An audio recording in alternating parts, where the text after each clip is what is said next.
What is up, everybody? It's your boy Duty back again with another video, and this time we're taking a look at our boy DSP's daily rap video after a day full of begging, StarField, and Chro-No Tipper streams. That's right, folks. Our boy Phil was in full effect yesterday, begging constantly for tips, for donations, for memberships. I mean, this reminded me of the days when Phil first started on YouTube, and every single segment was essentially a begman. It looks like our boy Phil is coming back to those days, and it was even so bad that he decided to even state during last night's playthrough, before anything started, that he wasn't going to bring up donations or beg. And of course he actually did, but that's beside the points. Let's see what Phil had to say on the Daily Wrap. We started off today with a fun level 1 podcast covering various topics. Recapping my night before in Street Fighter and, the progress that I had made beating Armored Core 6 earlier than I thought I would, and my overall thoughts on that game. Also news. Tons of news that happened today, including, all kinds of, updates and stories about anniversary. Today was the anniversary of Steam, if you didn't know. Today was National Video Game Day in the United States. Various things to talk about. So I don't want to really spoil all the topics. Give the podcast a look. Good stuff covered. Entertaining show. Good discussion afterward. Enjoyable. Hope you like it. Okay, I'm going to recap that so you don't have to bother wasting your time there.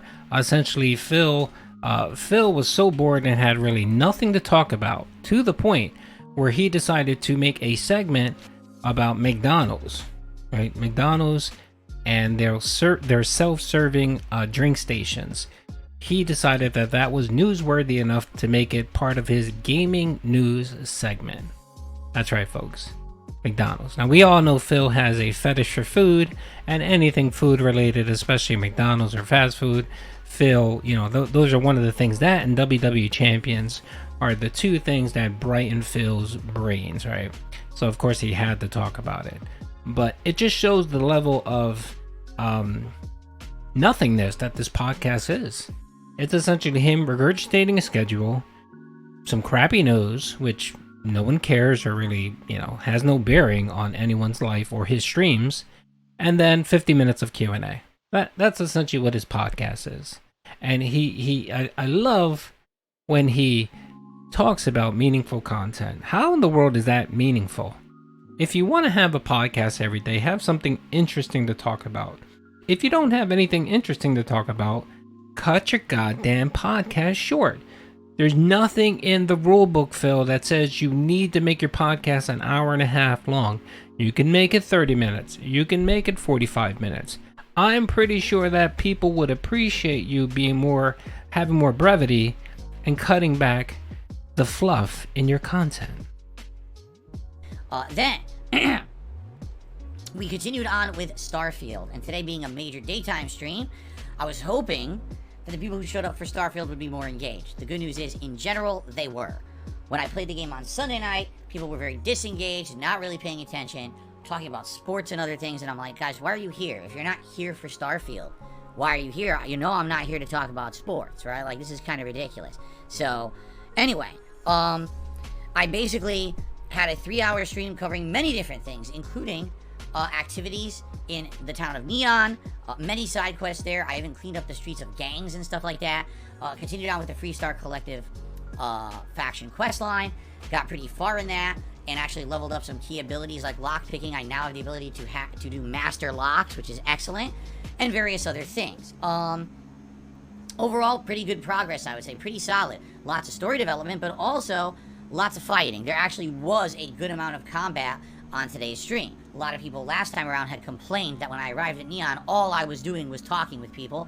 Well, there was tons of combat to be had today. So I would argue it was a pretty good mix of combat and mission development and all of that, and it was a pretty good time. So overall, great stream with StarField. Late stream tonight was Chrono Trigger. Now, alrighty, so of course I need to chime in here because the one thing Phil failed to mention here, of course, is his nearly 30-minute rant about StarField. How the last time Phil played StarField, the chat was disengaged, as Phil likes to say. We all know that wasn't the case whatsoever, because if anyone spends any amount of time in Phil's chat, you will see that 90% of the time they ignore him. Unless it's Jaden or Derek. Really, no one pays that much attention to Phil. They may say a comment here or there. Most of the people that engage with Phil are actually LARPers, and they're just LARPing to get under Phil's skin. But the regulars that are there to talk amongst themselves, to talk about whatever topics. And that just happens in a normal stream, Phil. I don't understand why you have such a problem with it. Well, you're a narcissist, that's what it is. And of course, you need to have full control of every aspect of your life. So if no one's paying attention to you, then you can't control what your chat is doing. And that's the big problem. Who cares what anyone is doing in your chat? If they're not breaking terms of service, you should be fine. You should be happy and glad that someone would take time out of their day and come spend it and watch you. Really, Phil. When I stream between, whenever I stream, I get 300 to 500 people, depending on the stream and the day and what's going on, right? Most of the chat isn't talking to me or engaging with me. They're talking amongst themselves about whatever. And it's perfectly fine. I like reading it. And the interesting thing here, Phil, is maybe you might take a lesson from this, is that sometimes the topics that your chat is talking about, right? If you're reading the chat, it lends to more interesting conversations. For example, if I'm streaming and I'm talking about you, and someone brings up the fact that I don't know, Wings did something stupid, then I may engage with that conversation about Wings, start talking about it, and it may lead to an awesome 20-minute segment about Wings of Redemption. You see that? You see that, Phil? Not only are you engaging with your chat, you're engaging with the topic, and you're making your chat feel like they're part of this experience. It doesn't matter what they have to say or what they're going on about. Who cares if they talk about sports or religion? If they're not breaking terms of service, Phil, I don't understand why you care. Okay. Now, this whole engagement business and people were detached, it had to do with one fucking thing. Phil made $14 on that stream, and that's why he's pissed off about engagement. I was in his chat yesterday when he was playing StarField. No one was paying attention to you, Phil. It was the same people having the same conversations, just about different things. And no one was engaged, unless it was Jade, and again, Derek, and maybe 672. That's it. Those were the only people really engaged in your chat, Phil. Everyone else was just doing their thing, not paying you any mind. But of course, you didn't have a problem with that, right? Because you made your tip goal, or a little bit over your tip goal, right, Phil? So let's be honest about it and stop using these semantics, you know, to skirt around the issue that you're turning back into old Phil. You're back to begging.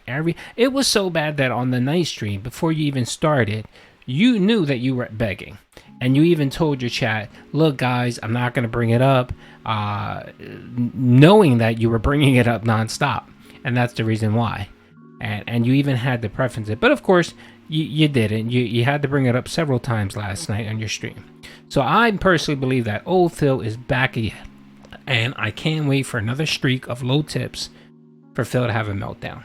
As I had told you guys, this is endgame content we were doing, and I might have been able to beat it tonight or not, depending on how long it took to finish this Lost Sanctum expansion content. For those who don't know, Chrono Trigger originally was a Super Nintendo or Super Famicom game, but then it was ported to the Nintendo DS in the 2000s, and when it was, they added in some additional content. The major additional content was a side dungeon, well, not really side dungeon, but a side location called the Lost Sanctum that was either in prehistoric times or Middle Ages.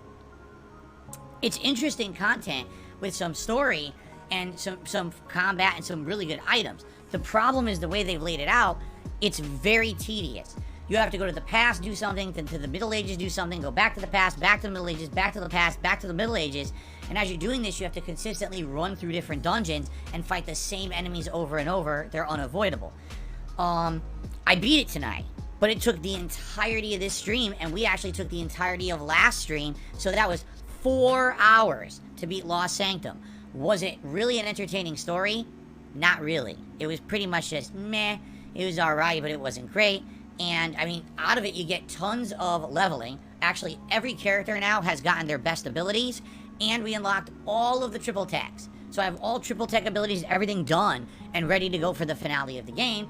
And we got some really good items. Like, that actually gives you a ton of really good unique gear and stuff for the finale. So, I really enjoyed the stream. It went well. But I do regret the fact that I was maybe thinking we could beat the game tonight. But because this Lost Sanctum was so long, we didn't get there yet, alright? What I can tell you is this. When we play this again during the weekend, which I'll talk about in a sec, we will beat it. Because I know all we have left is the Black Omen final dungeon, and then it leads into the endgame final boss, which takes a while, and then the ending. There's definitely, in a night stream, we're definitely going to beat this. It's not 2 hours of content, okay? So, we will wrap up Chro-No Trigger this weekend, alright? Overall, today, support was great in every way. Like, we had memberships, we had super chats, we had tips, no complaints whatsoever. Thank you all so very much for that support. I really appreciate it. Tomorrow. Yeah, of course you were excited, Phil. Why were you excited? Because OIC came in to drop more memberships. I think he's pushing close to 60 members so far, Phil. So if it wasn't for OIC, you would be under 500. Again, Phil, yeah, honestly, let's be honest. I mean, to the fact that you're not even disputing that anymore. I remember you used to rage and get pissed off when people would say, you have only 2 whales that are propping up you only have 2 whales that are propping up your channel. And you used to go off and say, no, I have a vast amount of hundreds of people that support me. You don't even dispute that anymore, Phil, because even you know it's true. If it wasn't for OIC this month, you would be in terrible shape when it came to memberships, period. And it's funny that OIC won't actually tip you under his name, because of course he's worried that you may dox him. That's probably what it is. So if it wasn't for OIC and it wasn't for Haseo on the first stream dropping $50, you would have not even hit the tier 1 tip goal.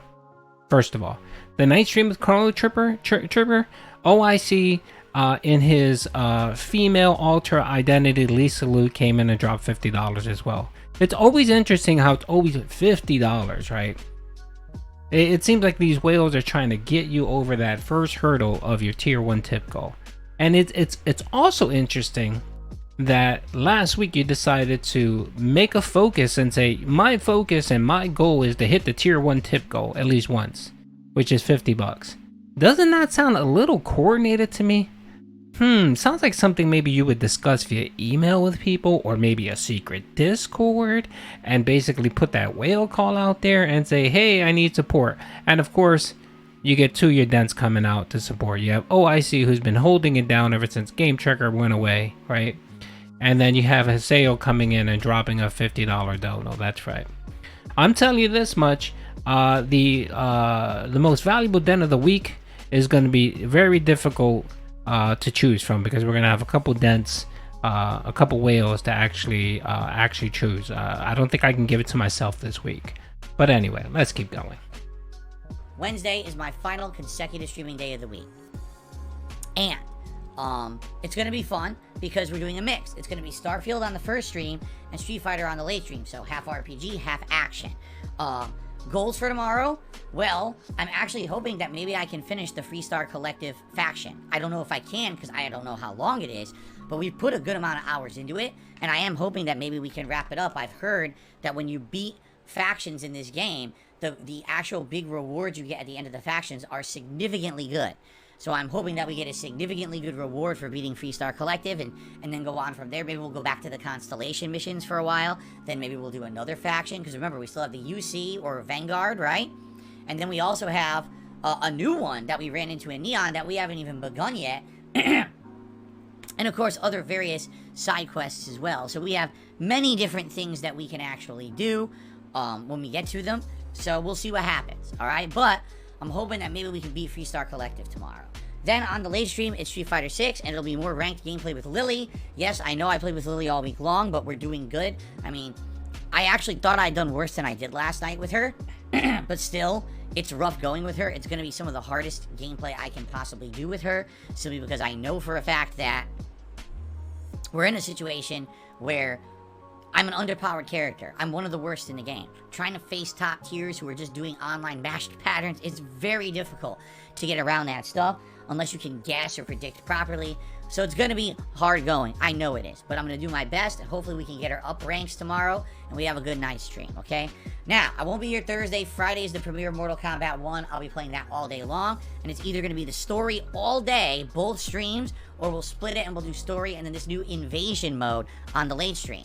Now, Saturday, I'll do more Mortal Kombat during the day, more story, and then Saturday night, I will do a late stream to finish Chrono Trigger. That should be the end of this awesome playthrough.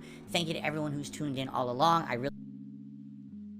Oh my lord. I can't wait for Mortal Kombat. Mortal Kombat should be interesting. I'm pretty sure he's not going to touch the multiplayer. From what I gather, the beta that was out there, not too many tweaks were made to it. Not at all. I mean, they probably made some updates to kind of enhance it a little bit better, to get a little bit better ping. But the game you saw is the game you're going to get, Phil. So you may dabble a little bit in multiplayer, but I'm pretty sure you're going to shut that down pretty fast. I'm guessing you're going to waste most of your time on the single player piece, which is what, 6 to 8 hours maybe. I mean, if that. Yeah, this isn't gonna work out well for you, Phil. But I'll be along for the ride to see how Phil does. It should be very interesting. So that's all I have, folks. Let's wrap this up. Peace out.